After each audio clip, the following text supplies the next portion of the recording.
Hello, once again, this is the God Talks podcast. My name is Legend Different, and with me today is Prophet Ezekiel Nelson. And I'm Godman Isaac Doe. Today, we want to discuss this. Sporting betting is taking over the church, and we want to know why and how this is happening, and if there is anything the church can do to deal with this situation.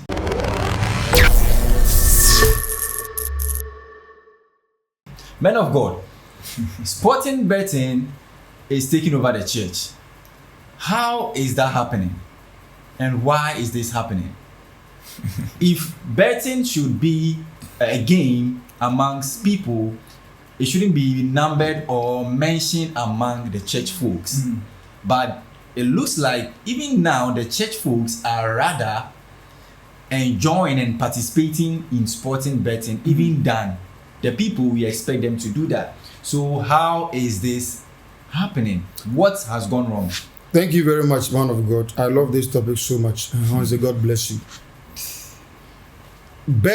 Sporting betting has one of the largest employment ever in this world. And the church has not produced anything to employ the members. So they will go and bet. Wow. Because there are some churches, they do church from Monday to Sunday. So from Monday to Sunday, what do you expect these same young boys to go and eat? Because some of them depend on themselves. Some of them have broken homes and a whole lot of things, and they are depending on themselves. So they have now finally found themselves in the church, hoping the church can be of a good help to them. And it doesn't happen that way. So the best thing for them to do is to find ways and means or solutions for their daily bread. Okay. These are people who can't go and steal. These are people who can't go and kill. They can't go and rob a bank. So the best thing for them to do is to find a narrative that will also help them to get their daily bread. Because some of them, their parents are also depending on them based on the situation in the house. Now, without question, the church can put a stop to most of the unemployment that is going on out there, which I won't mention most churches' name. Yeah. But recently I heard of a church that was saying that they spent $8.7 million. Wow. Do you know $8.7 million to build a church facility? Wow. They didn't build a company. They didn't build anything. And this church that I'm talking about has more than, I'll say, 100,000 members across Ghana. And you can use $8.7 million to build another church facility to go and prison or encamp another people. What do you expect those people to go do? They will go and bet. But I think building the church for God is it not a good thing? They are not building anything for God, man of God. God does not need anything because God does not live in those buildings. God lives in us. The reason is that there are so many people who will go to maybe Sunday service in that church. They will close and then go back home and go and mess up. I get what I'm trying to say. There are so many churches that today, right after church service, it is being locked up that you don't even have access to the entrance of the church. If you are really building for God, it should be available for everybody. What if thieves come and take out some of the properties and... Yes, I understand that way it is there. But I understand that way it makes sense. But there are some churches, even to have access to them is a problem. Okay. Today, if you're a man of God and you want to go and host a church in another fellow church, it will be a problem. It will be a trouble. In fact, the amount of money they will mention for you, you can't handle it. Recently, a friend of mine said he wanted to host a program at a certain church for almost a week. And they are taking 60,000 Ghana cedis. They say he should pay 60,000 Ghana cedis, which is very bad. Okay. So the betting system has taken over the church because the betting company has the largest employment in the system, like I said earlier on. And the church has nothing to offer to the people than to come and pray every day. That's what I will come back to you. Godman, what do you also think? Oh God. This is solid. And man of God, there are good churches out there. Yeah. If I say good churches out there, there are good denominations out there. Yeah. Man of God, the church of God don't have sin problem. The problem of the church is understanding problem. The church has not renewed their mind, or let me say the church, we have not renewed our mind to align to the principles of God in this dispensation. Okay. Now, that is just one aspect of it. The second aspect is the church lacks the purpose of ministry. There is a purpose for ministry. So the church lacks the purpose of ministry. The purpose of ministry is to disciple men, is to raise other people, is to equip and edify the body of Christ, which is the church, the real church. Now, if the church is lacking to do the necessary, then the people of the church will end up doing the unnecessary as the necessary. Wow. So the people in the church have entered, like the man of God says, the betting companies have employed more than the church has employed. Now, the church is there, and not even talking of camping the people in the church, and we are to disciple them. Now, in our discipleship, we must teach them the ways of God, the ways of the Son, and the ways of the Spirit. Now, the ways of God will tell you what God has made for you. The ways of the Son will teach you how you have received what God have done for you. The ways of the Spirit will tell you how to execute what God has done for you. Now, if we lack the understanding and the ability to teach the people the right way of God, the right way of the Son, and the right way of the Spirit, they will end up coming to church and not know what to do, because they don't know the way of the Spirit, the way of the Father and the Son. They don't know how to now execute what they are hearing. It is not the doctrine we preach that prosper the people. It is the application of the doctrine we preach that prosper the people. So if we are not telling them how to practicalize what we are preaching, but we are teaching them the doctrines alone, they will be in the church and they will be poor. And man of God, no man would want to be poor in this time. So every man will necessarily have to find a way to be out of poverty. And the person have come to church and has prayed and prayed and prayed. There is no work to do. The person have come to church and have listened to the word of God again and again and again, and there is nothing to do to prosper. There is nothing to practice to prosper. Why wouldn't they end up betting? So I would say that those who are betting, the church has produced more than the world has produced. There are people, like man of God is saying, who sit in church and still bets. After that, the man of God is interested in taking the offering than the soul of the person. The man of God is interested in, or let me not even use the man, the church is interested in the next ultra-modern project, that is building an auditorium, than building the people's life. So you can have an ultra-modern auditorium and you not have an ultra-modern people. You are having ultra-modern auditorium, you are not having ultra-modern believers. Very serious. They will be here. They will come to the church and end up in the world. The world will still take them away from the church. Why? Because we are not giving them the necessary things. God is not interested in building ultra-modern auditoriums. God is not interested in receiving. He's not a businessman. So if you are using him to do business, that is to your own disadvantage. God is interested in raising men and building people. The church of God is not a structure, it is men. And ministry is discipleship of these men. That is the reason why the apostle, prophet, evangelist, pastor, and teacher is there to edify the saints and equip them for them to grow in the things of God and not in the things of men.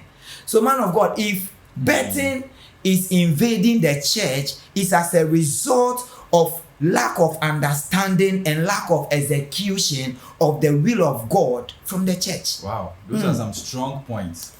I want to find out from you, men of God. You have been speaking of the church not making provision for employment to employ these people. I want to know if you guys can make it clear if it is the responsibility of the government to create job employment for the citizens, or it's the responsibility of the church to create job employment. Because I think the church is just to meet the spiritual needs of the people. What's can you make this clear to us? Man of God, the church is not just in to provide spiritual needs. When we are dealing with the church, it is spirit, soul, and body. The ministry of the church is spirit, soul, and body. The holies of holies, the outer court, the inner court, and then the outer court. So it is always that in 3 stages. Now, the spirit of that believer, that is where God is living. The soul of that believer is what Jesus came to save. Now, the body of that believer, that is what displays the act of the Holy Spirit. That is what displays what the Holy Spirit is here to do. So it is spirit, soul, and body.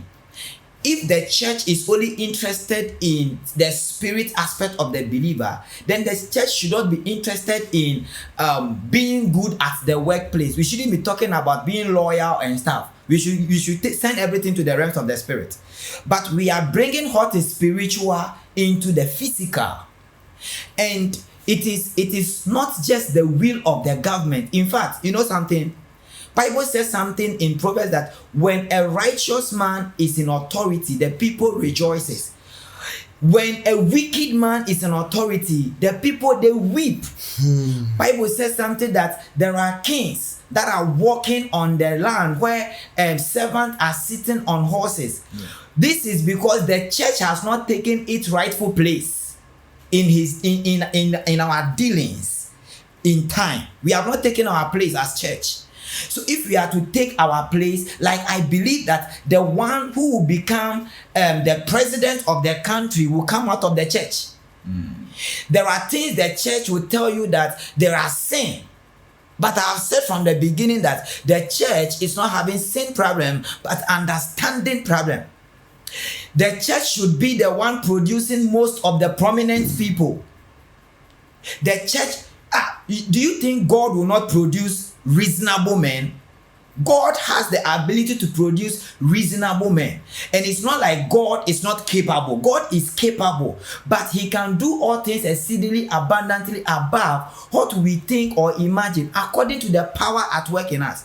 So the problem of the church is the power at work in us. We lack understanding. Wow. And that's the reason why we can't maintain the people. Wow. Man of God, the question you asked, let me read something in the Bible. Okay. Matthew chapter 14 verse 13. Yeah. It says, when Jesus heard it, he departed from there by boat to a desert place by himself. But when a multitude heard it, they followed him on foot from the cities. And when Jesus went out, he saw a great multitude, which are church members or congregation. And he was moved with compassion for them and healed their sick. So that means your church service a way, you're healing sick, you know, you're and so what. 15 was sick. When it was evening, his disciples came to him saying, this is a deserted place and the hour is already late. Send the multitudes away. I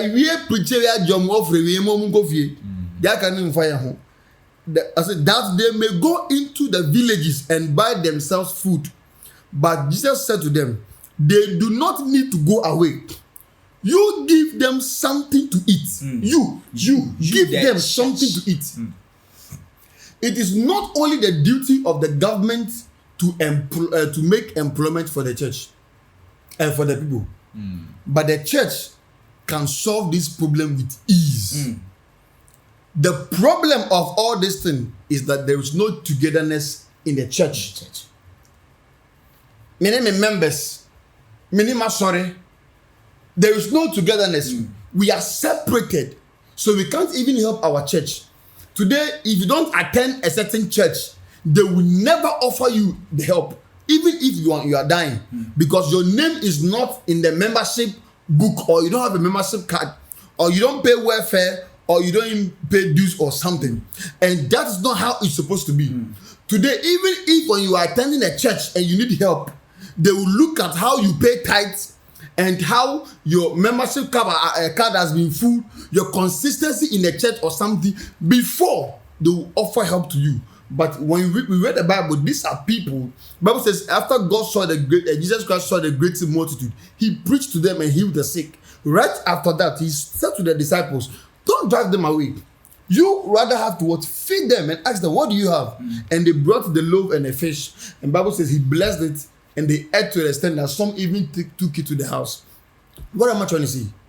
If the church will rise up and come together in one accord and begin to establish things for the people, I'm telling you, unemployment is going to be limited. And it is going to really bless the people. All the people we are having around or across the world, or if you meet somebody and then maybe you meet somebody in a certain condition which is a bad condition, that same person attend church, you'll be surprised.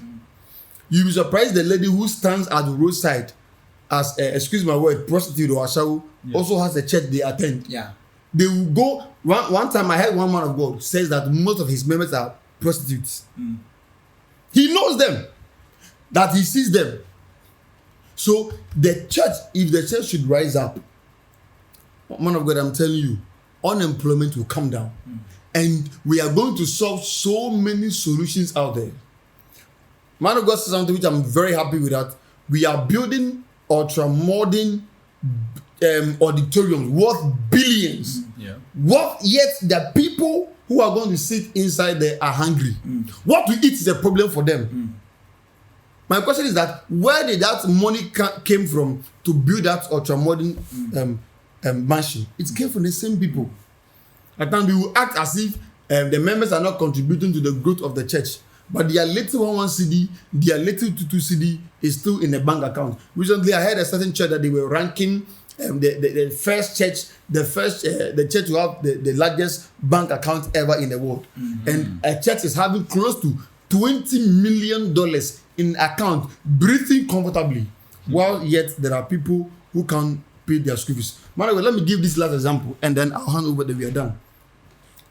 You're a man of God. I'm a man of God. You're a man of God. By God's grace, imagine you're having your church, big church that has grown. I'm gonna have my church, big church. You have your church. You have close to, let's say, 1,000 members. I have maybe 500 members. You have maybe 700 members. Now, let's say this church, you've bought a very big land. Apart from the church activities and everything, you've bought a very big land and you have built chamber house self-contained, like 100. Single self-contained, like 100. And then you call the church, or maybe one Sunday service. That day is not for church service, it's for this assignment. If you are here and you are renting, please come out. Over 600 members. Imagine maybe 400 members come out, and all these people are renting. What are you renting? Okay, I'm renting two bedroom self-contained, me and my family. How much is it? The amount is 1,200 or 1,500 a month. Okay, the church, by the grace of God, has that same 2 bedroom self-contained. So instead of you to go and rent out there 1,200, I will give it to you maybe 500 Ghana cedis a month, so that it's like you feel free. Stay in, and then imagine something like this is going on in the church. Are you getting me? Young boy, what are you doing? I'm a young boy, I'm a baba, but I'm still renting. What are you renting? I'm renting a single self-contained. How much? Oh, maybe 800 cedis a month. Okay, the church has something like that. We will give it to you maybe 400 Ghana cedis a month. It is going to help, man of God. It is going to help. The selfishness in the church is too much. We are thinking of ourselves only. We are not thinking of the people. They are suffering. They are going through a lot. So if the church, if we are going to come together as one, and if we are going to build up something that will save the people, I'm telling you, the world will be in a better place. Wow. God bless you, men of God. God bless you too. We have been dealing with gambling invading the church and why that is so. And also, our men of God here have said a lot. And I believe you are taking something from it. We would like to also hear your views on this particular topic. But I'll give room for our men of God Final word. to give their final words to our viewers out there on what the church members should also do. You know, in as much as the church is not making provision, doesn't mean that you should also make the wrong choices. Of course. Life. So as you are talking to the authorities in the church or the leaders of the church, we should also direct some advice to the congregation as well. So what can both sides do to solve this problem? All right. So when we are talking of the church, we are talking to both the authorities and the members. Now, what we've handled so far will be directed to the authorities, not to the members. You see, some of the authorities do what they do because of some of the characters in the members. Very necessary. Some of the authorities have a good heart to raise some of the members, yet the members they are respond to the man of God or the authority is very, very not. It's not giving at all. It's not giving at all. It's very mean. It's not clacky. No, it's something that discourage even the man of God from continuing. The members should also come to that understand. And you know, somebody will say that when we go and we come back, it is all going to base on we the men of God. Because even the people, their lifestyle, we are the ones to let them understand. That's what I'm saying. Understanding is the issue right now. Yeah. See, finally, I want to say this. Without God, men cannot do anything. Yeah. The same way without men, God will not do anything. So God has the power to do things on earth. Yet without men, he will not do it. If the church don't rise to pick up strategies and visions to solve the problem happening now or the issues surrounding the world at hand now, and we still sit in church to condemn things happening, we will still be in the church and the world will invade us until we are no more. God will still be, but the church can be invaded. And the men of God can also be victims of this. Let us rise and let us do the right thing. God bless you. Prophet. All right, Final my final words, like I support what my brother said. There are some men of God who are very good. They have good hearts. Yeah. They are really helping, supporting. Just that it doesn't come out for us to see, but it is not enough. We should do it more so that it will help us. That is it. And then some of the members who are very ungrateful. So at the end of the day, it makes even the men of God regret helping the members, which is fine. Secondly, most churches are making the members to become lazy. So if you're a member out there and you're listening to me, go and find work and do. Morning to evening, Monday to Sunday in the church, believing that God will bless you. Manna will never fall from heaven and come and put it on your table for you to eat. This is reality we refuse to face. Evening prayers every day, every time. When I was on my way coming, I saw a certain church with their banner. Yeah. Monday to Sunday, church activities. So I was asking myself the question that, so these people, don't they have anything to do? Please, I hope you understand. Yeah. The church has, some churches, let me say that, has made some members to become very lazy. Because we have encountered them with a lot of activities which is not permitting them to go out there to find something to do. So my advice to the members is that if you are there and you know you don't have any work to do, please go and find something to do. Go and find work to do. Now there is this thing also called full-time ministry, which I don't really know what really goes into that. So it has made some of us, the men of God, to become very lazy. And the demands that is coming from us to the members is too much. Because when we don't do that, we also not get something to eat. Yeah. So my advice to you as a man of God, respectfully speaking out there, if your church has not grown to become big like our fathers, that by God's grace something can come from there to support you and to support the people, please go and find work and do. Don't sit down with just 10-20 members and say you are running full-time ministry, giving a whole lot of direction that will not benefit the people and end up destroying the people. Go and find something to do. It will help you. And it's not what we are truthful. We will end up deceiving the people and not telling the truth to them. And end up deceiving yourself. Deceiving yourself too. Now, because we are taking money from them and all these kind of things, we can't stand on the pulpit and even preach the truth to them. And we become liars and we still deceive the people at the same time. A blind man leading a blind man. What do you think the results will be? So please, members, go and find work to do. And man of God, if your church is not big enough to provide you whatever thing you are looking for to support yourself and to support the people, to you to go and find work and do, it will help you. God bless you. God bless you, man of God. This has been a wonderful time. And I believe you also have your comments to share with us. So we are looking forward to that. Don't forget to subscribe to our channel, like, and also share so that others will be blessed.